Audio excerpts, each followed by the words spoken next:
Okay, for those of you that don't know me, my name is Lexie Treesh. Again, Next Gen and Discipleship Lead here, and I've been on staff for, I want to say 5 months? 5 months maybe? Sounds about right. In that time, I've got to know a lot of you. I think I recognize most of your faces. I'm super good with faces, not super good with names. So if I come up to you and I'm like, hey, how are you doing? I may not know your name, but please remind me and just give me a little grace with that, because that's just not my thing. But I have gotten to know a lot of you, and I'm learning that this is a great community. A great community. I love this community so much. And I've got to know a lot of you through serving. I've got to know a lot of you through just talking on Sundays, or maybe you lead a community group or attend a community group. It's been a really, really great opportunity that I've had here at the church so far. And I was thinking, is it too late to say Happy New Year? No? Okay, you guys say no. First service says yes. It's way too late to say Happy New Year. Because it is January 19th? We're 19 days into January here? Okay, so we're split decisions here, okay? It's not too late to say Happy New Year. In that case, we're going to continue on with our series Onward, where we're talking about the new year and ways that we can start this year strong and continue this year strong. I think that I like to include that in, because we always start things really strong in the new year, and then we just let it fizzle out, right? So, with this new year, we've talked about, and I'm going to ask you guys some questions. I ask my students questions, and I expect answers, okay? So I'm going to test you here a little bit. Who remembers what we talked about the first week? Mark does. I need a different hand other than Mark. One word. We got anything? Mission. We talked about mission the first week and why our mission matters, right? So we talked about, asking God into our plans, but more specifically, maybe asking God to start our plans, to engage us, maybe jump into God's plans before we ask him to be a part of our own. And then last week we talked about identity. Okay, so a few of you were here last week. A lot more of you were here last week. We talked about identity, and identity matters because it's really hard to, think about our mission and to go on with our mission when we're really stuck. And I don't know if I can jump into God's plan for me because I'm not really sure if I believe I'm a child of God. Or maybe I don't know if really God wants to use me. So we talked about identity, and Mark brought a really good message with that.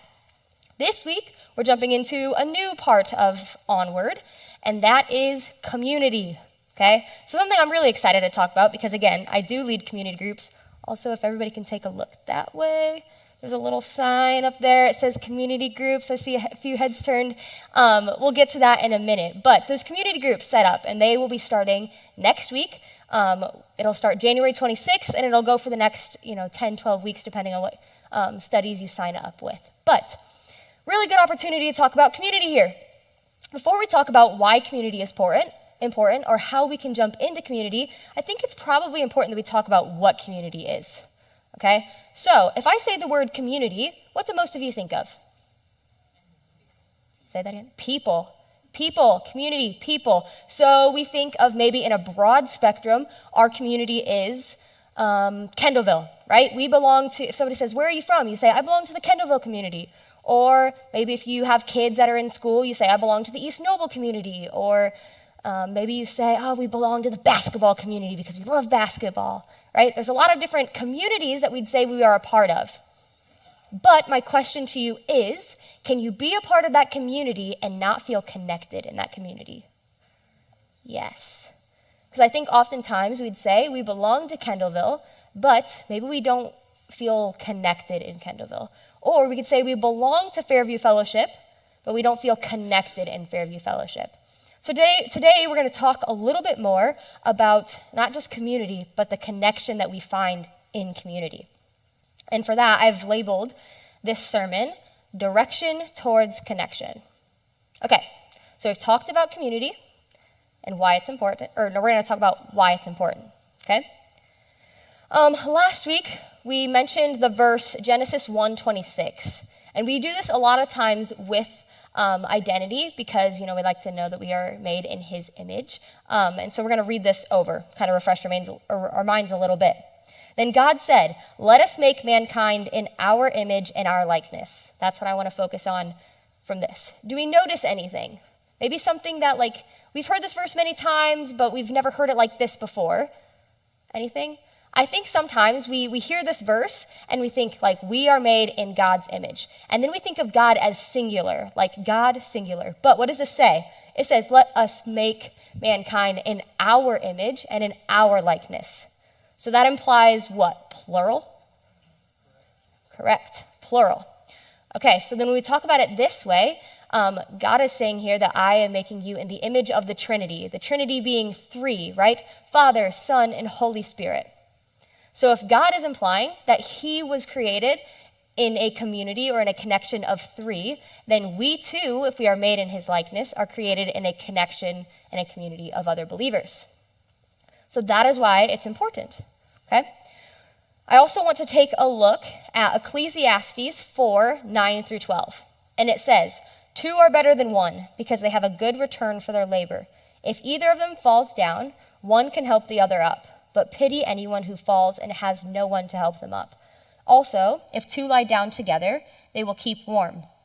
But how can one keep warm alone? Though one may be overpowered, 2 can defend themselves. A cord of 3 strands is not quickly broken. We hear this super often, especially the last part of the verse, a cord of 3 strands is not quickly broken. That was awesome. Sorry, I get distracted. That was awesome, though. I love the kids. We hear this all the time with marriage, maybe. We hear a cord of 3 strands is not easily broken or quickly broken. When we're, going through marriage counseling, or we go to a wedding, maybe we see this at a wedding. And oftentimes, yes, that is true. It's uniting like a man and his wife with God. And as much as this is extremely true for marriage, I also want to point out that it is not only true to marriage. It is true for our families, and it is true for our community here in the church, and it's true for community outside the church. Because it's not good for man to be alone. It says that also in Genesis. Not good for man to be alone. So we're gonna dive deep into this a little bit. I want to look specifically at verse 9. Okay, verse 9. 2 are better than 1 because they have a good return for their labor. Okay, I want to point out that community is good based off of this passage, because if 2 are better than 1 for the good return of their labor, that means if I am not by myself and I am with a partner and we're working on something, then maybe we have our impact is higher. We have more of an impact with our work. Okay, so impact. Community is really good for impact. Verse 10 then goes on to say, if either of them falls down, one can help the other up, but pity the one who falls and has no one to help them up. Meaning, if it's me by myself and I slip out there in the ice, it's going to be a really hard time getting back up because that hurts. Slippery ice hurts. It's hard, and I got to get up all by myself. But if I have somebody there to help me, I now have support in getting up. Or maybe I have support and so I don't fall in the first place. So community is good for impact, support. And then verse 11 says, also, if 2 lie down together, they will keep warm. But how can one keep warm alone? I got to ask, do you feel more comfortable, cold, or warm? Warm? Yes, comfortable, warm, me too. I know there's a couple I'd rather it be an icebox. Not me, no. I want it to be warm, warm, warm. And so I find comfort in the warmth. And so this saying together that if 2 people are together, they will keep each other warm or keep each other comfortable. Okay? So impact, support, comfort. And then the last one, which we hear often, verse 12. Though one may be overpowered, 2 can defend themselves. A cord of 3 strands is not quickly broken. This meaning that when we are with other people, we have strength, safety.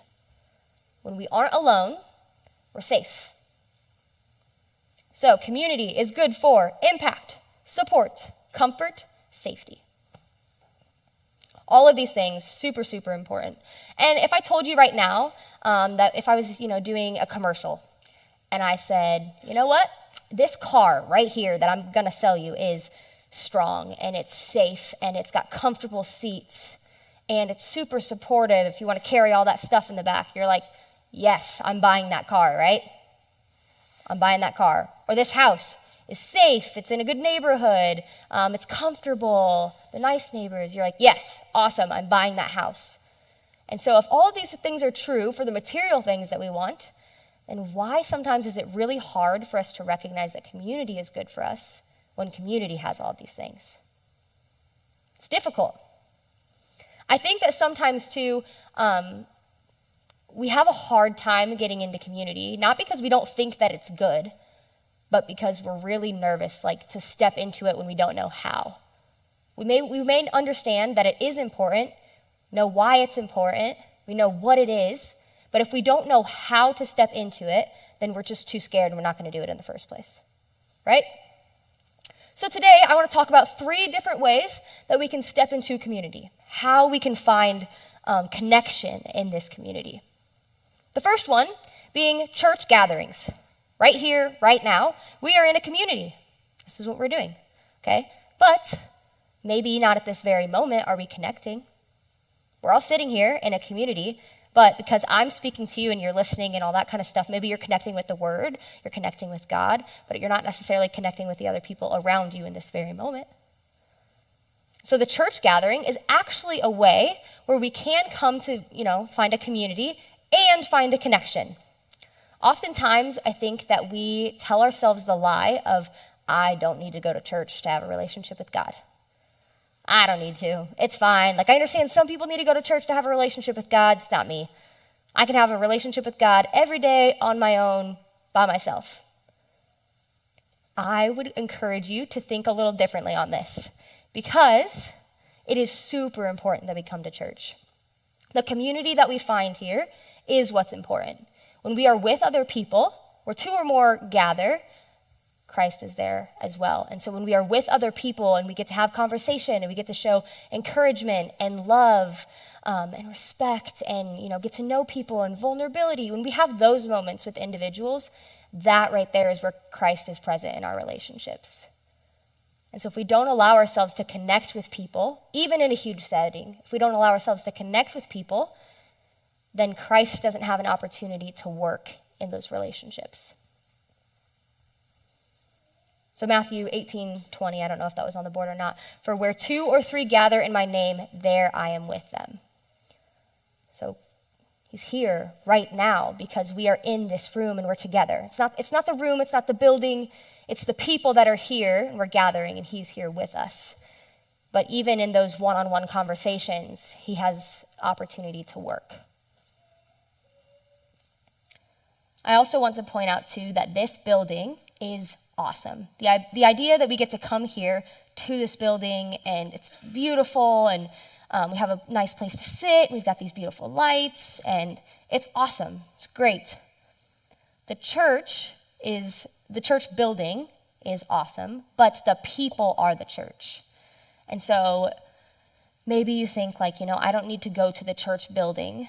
No, you don't have to go to the church building, but you have the privilege of coming to the church building.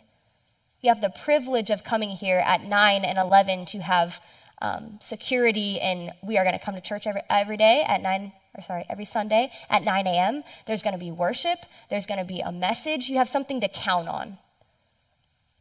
The church building and the service itself is not the necessity all the time, but it is the privilege.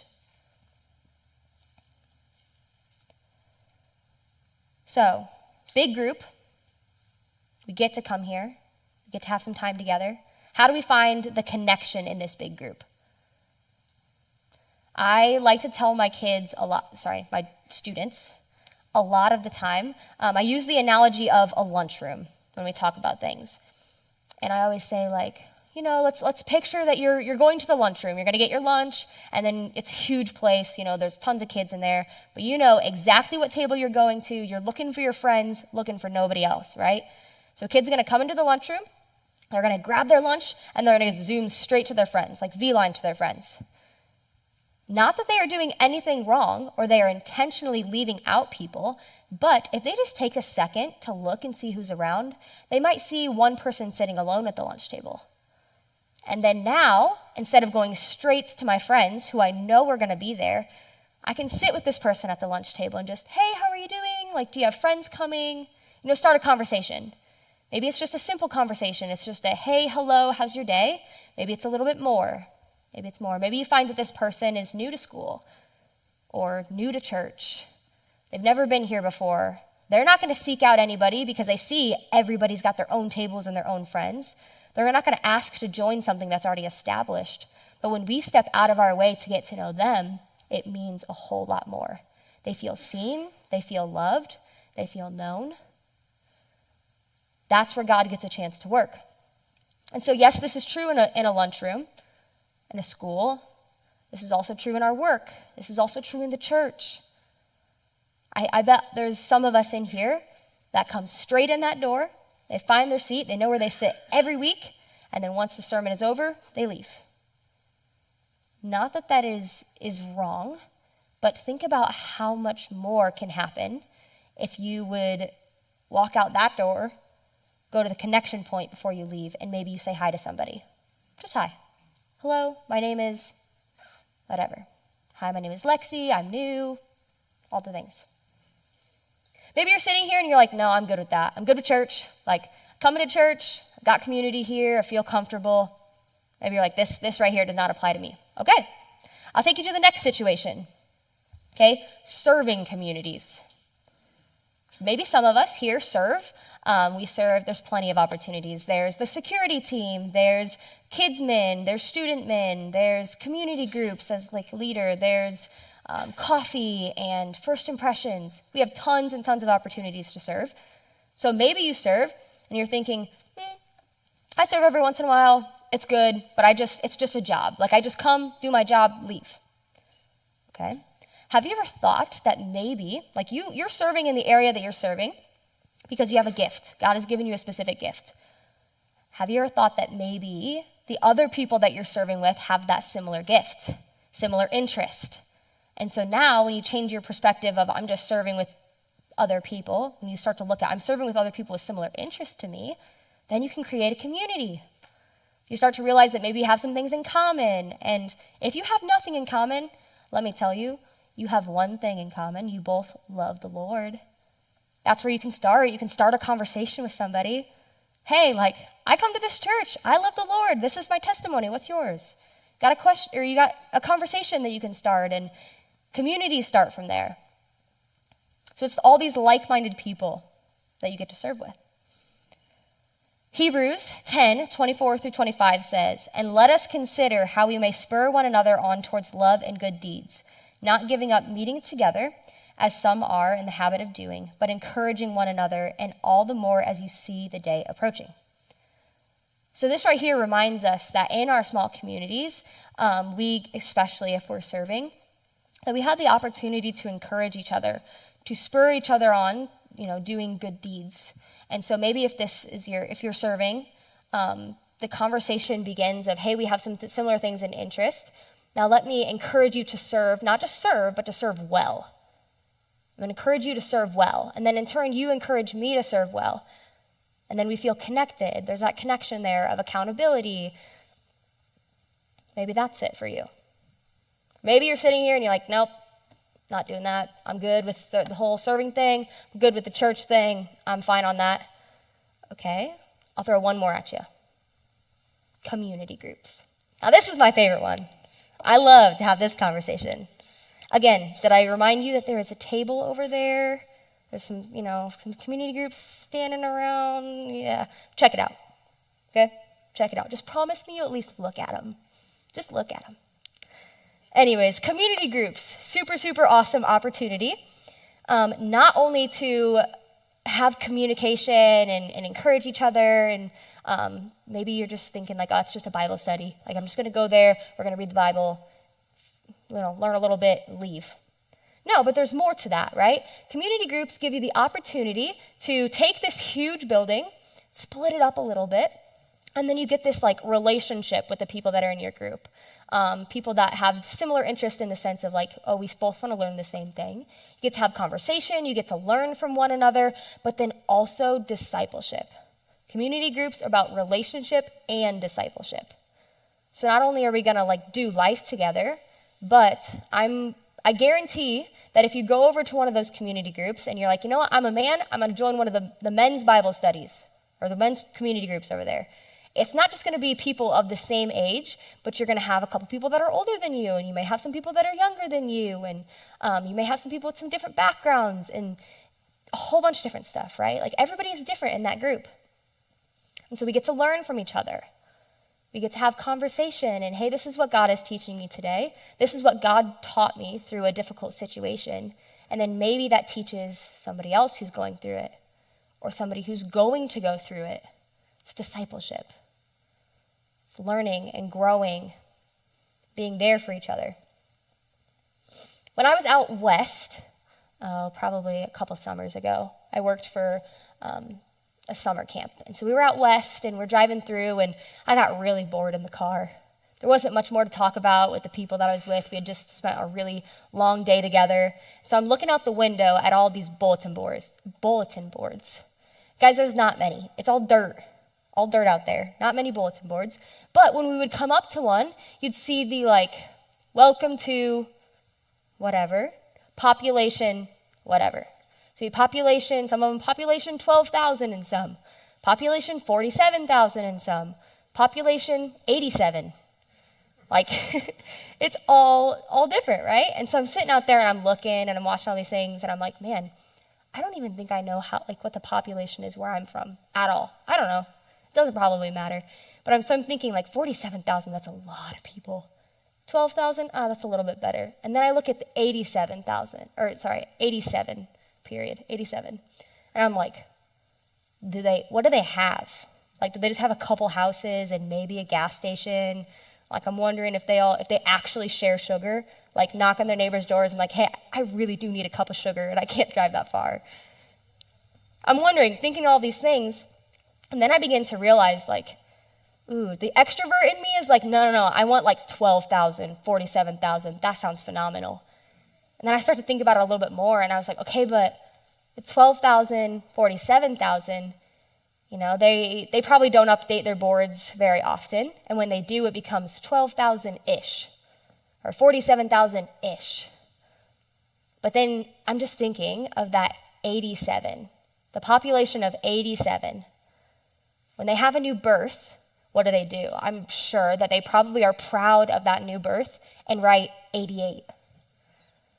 Or, I can just imagine them they're going and they have somebody that has meant a lot to that small community and, passes away from something, right? Maybe a battle that they've been facing.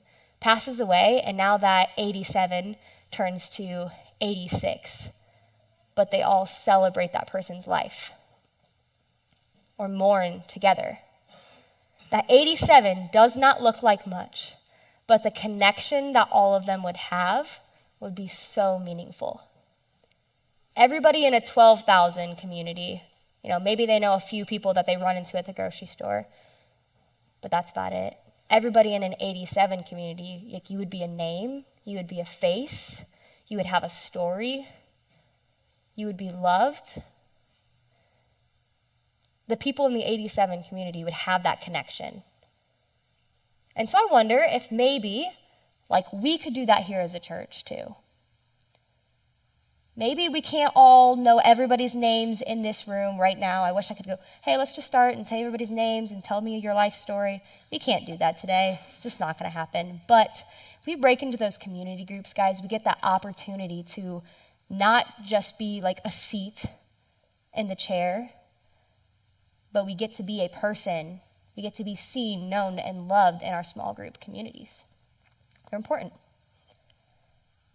And I think, too, I shared with the first service that when I moved to Kendallville, I was excited. It was going to be a great opportunity. I was a little nervous because I came from Fort Wayne where there was plenty of people, and I could choose pretty much anybody, find what I wanted in a community where I wanted it.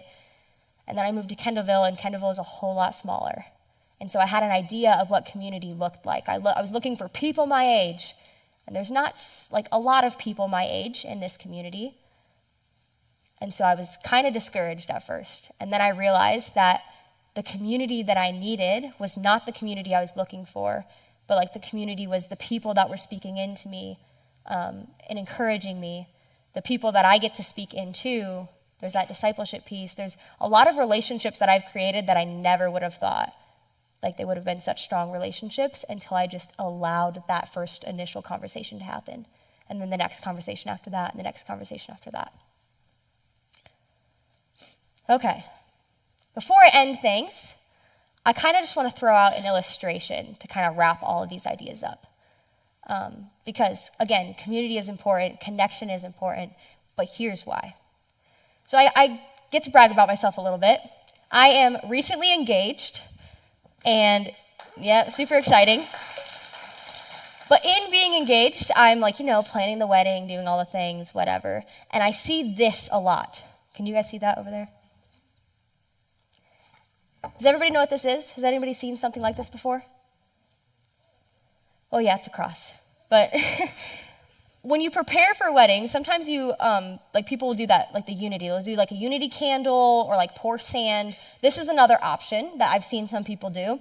And so they have 3 ropes. One will signify like the wife and her family, and one will signify like the husband and his family, and then the other is God. And it's tying them together or braiding them together to show strength. And it goes off of a cord of 3 strands is not easily broken or not quickly broken.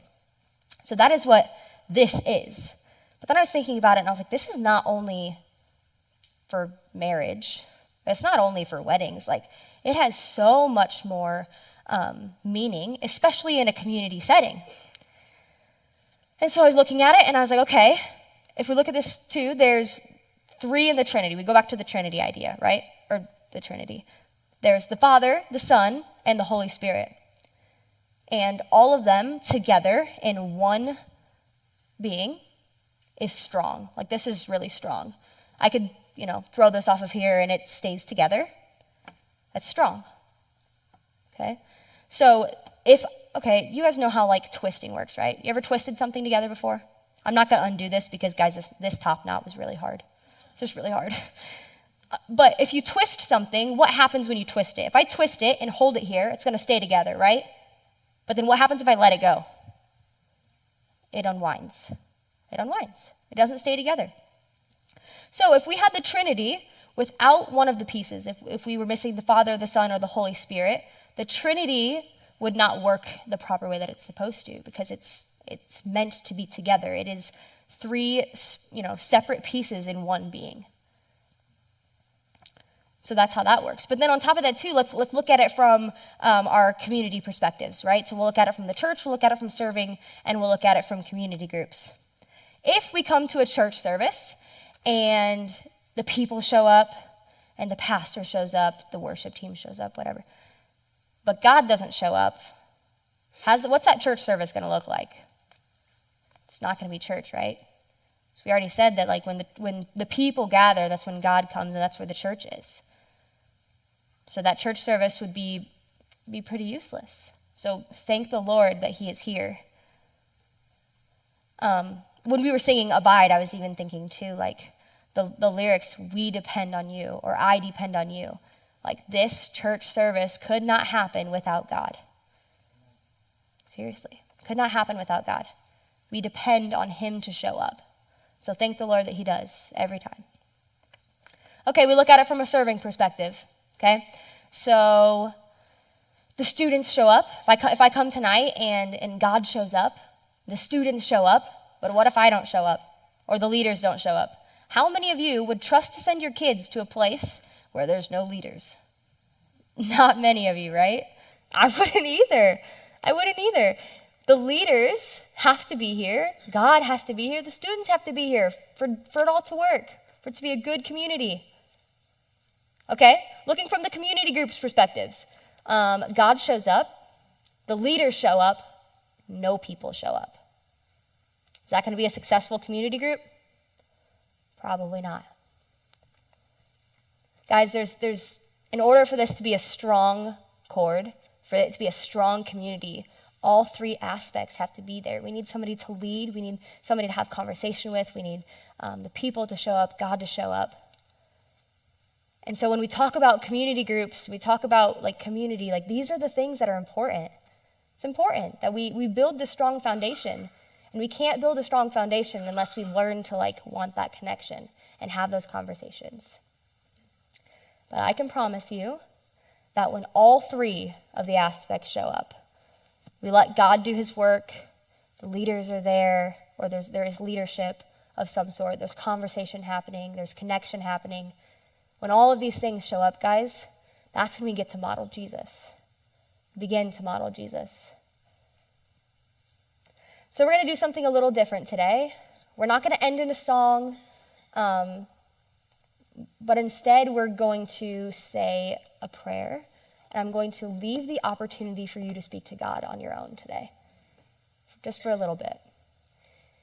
Because I think that there's always a step that we can take, right?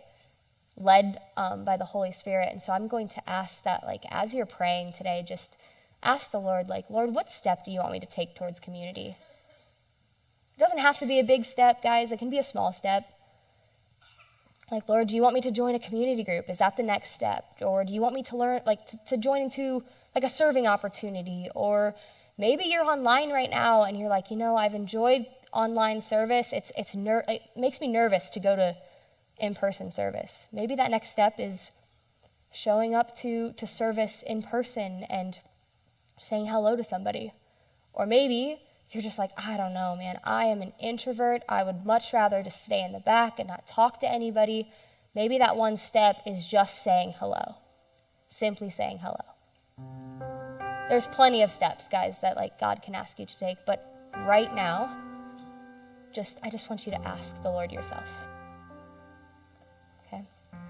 Jesus, we thank you for who you are, God. We thank you that you are here and that you love us. And God, that when we are all present together, that you join us in that. And Lord, I ask right now for anybody that's out in the audience or online, God, anybody that's going to spend some time with you, God, I just ask that you reveal yourself to them in a special way, in a way that they understand best. God, will you just speak into their heart and allow them to know that when they take a step towards you, God, that you will honor that step. That, God, any step that they take that is called by you, God, will give you glory. And so, Lord, I just ask that everything be brought back to you, that all the thanks and the praise and the honor be brought back to you. And, Lord, I ask that you just guide them in this time.